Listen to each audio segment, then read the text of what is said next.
Hi, this is Dave. Can you be a kingdom leader? And I don't mean a leader in the sense of a CEO or a TV evangelist. Nothing like that. I'm not talking anything like that. I'm talking about influencing the people around you. Can you do that? Let me tell you a couple stories here. A couple days ago, I just had a meeting with one of my clients, and he told me this short story. The story is this: he recently took a promotion to the corporate office, and word had gotten around the new environment that he started his meetings with a prayer. Now, at this point, he hadn't had a meeting, hadn't had a prayer, just was on his way to the corporate office, but his reputation preceded him. And word around the corporate office was that this guy starts his meetings with a prayer. Out of the blue, a co-worker who he hadn't yet met called him and asked if he could be a part of that prayer time as well. Just the idea of somebody having the courage to go first brought people to that person. So, as we talked about it seemed to me that I made the observation that the marketplace is full of Christians and seekers who are just waiting for someone to go first. I had a personal experience. We all remember 9/11, and in the aftermath. This is a story about the aftermath of 9/11. And at the time, my office was on the second floor of a 7-story office building in downtown Grand Rapids. Now, the Monday after 9/11, I decided that, I just needed to do something. Everybody was just kind of lost. And so I said, I'm going to do something. I printed up a little flyer, and I slid it under the doors of all the other offices in the building. And the flyer said that at noon the next day, I would be in the common space in the basement leading a prayer. That's it. And if you'd like to show up, you can. Well, at least 75 people showed up to pray together.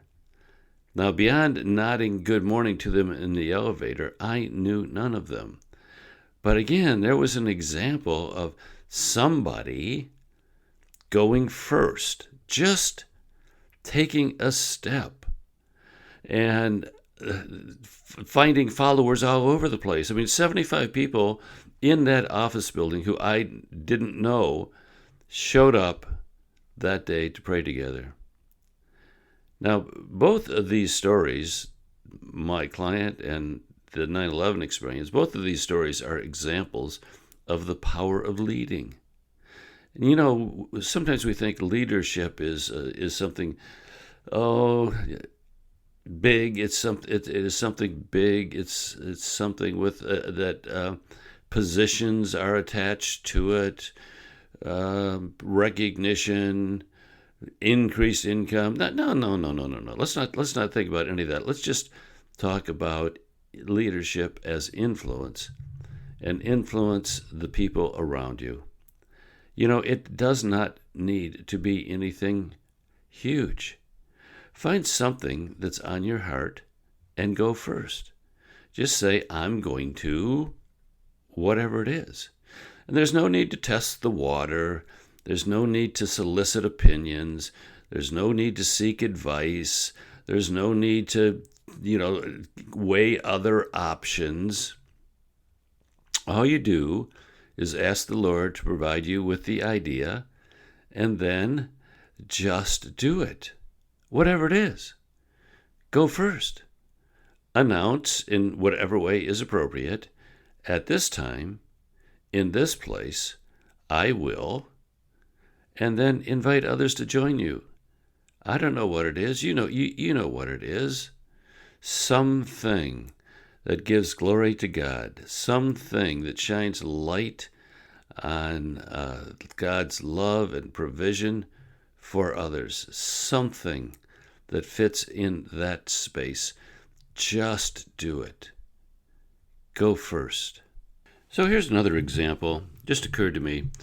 when COVID hit, and churches stopped meeting and schools stopped attending live in person and so on, I just felt that there was a need on the part of my grandkids to be exposed to the Bible. And so I have two sets of grandkids. I have the older grandkids, the 18 through 25-year-olds, and then we have another set of 6 through 12-year-olds. And it just occurred to me that I could do something. Somebody needs to do something. So I said, you know what? I'm going to every other week for 15 or 20 minutes, I'm going to get on Zoom at this time on a Sunday afternoon and tell a Bible story. That's it. And if you want to attend, you can. If not, it's okay. And so I sent a little email to the parents of our younger grandkids and said, hey guys, next Sunday at 4 o'clock, I'm going to be doing Bible stories with Gramps. I'm going to be getting on Zoom for 15, 20 minutes and tell a Bible story. And if your kids would like to join, they can. And that started in 2020, and pretty regularly, I've been doing it ever since. As a matter of fact, I decided to post some of those little videos on YouTube, and I have now a little, believe it or not, I have a little YouTube channel called Bible Stories with Gramps, where some of those stories, we captured some of them on video and just put them on YouTube. But my point is this. Here's a little need, just a little need, not a big thing, but a need. And in this case, I was prompted to step in. I mean, I know how to do presentations on Zoom. I had the technology. I had the knowledge. I went out, bought a Bible story book, to kind of help me focus. And I've been telling the little kids Bible stories ever since.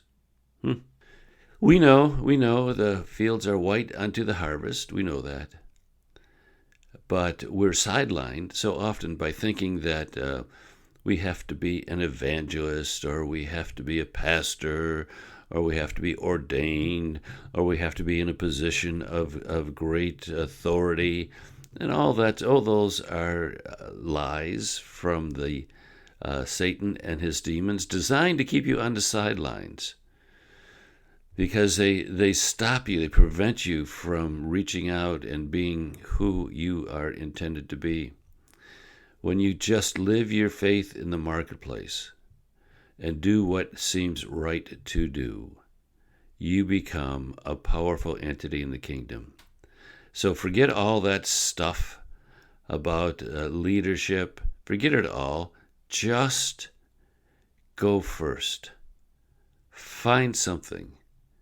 You may be astonished at how many people have been waiting for someone just like you to go first.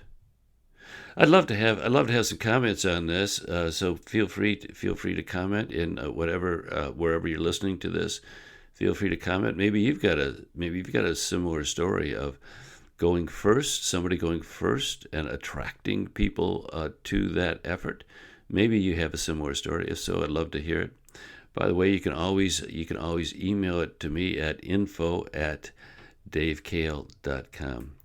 While we're talking about these things, I do want to share with you an opportunity I have, I believe, for people to grow in their faith, grow in their impact in the marketplace, and that is an online community we call the XI community. Now, XI stands for Excellence and Influence. There's that word again, influence. I believe that Christians ought to strive for excellence in everything they do, and they ought to strive to be influential and to have and gain more and more influence. I believe that's a way to fulfill our calling.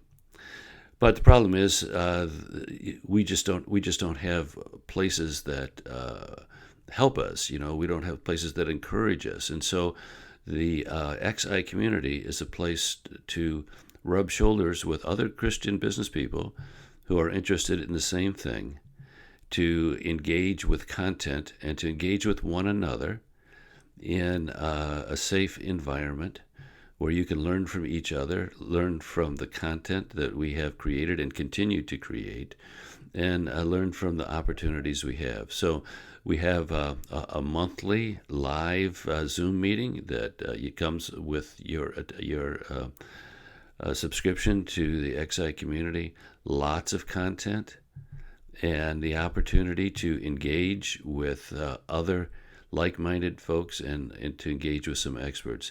It's the XI community. I'm going to put a link in the show notes. Just check it out. By the way, it's incredibly expensive. It's $5 a month to join, and the first month is free. So it's my goodness, that's less than, I guess, less than a hamburger. So join the XI community. Join with us. Let's gather together here and help one another reach for excellence and influence. Okay, short message today, but that's it. We're done. Bye-bye.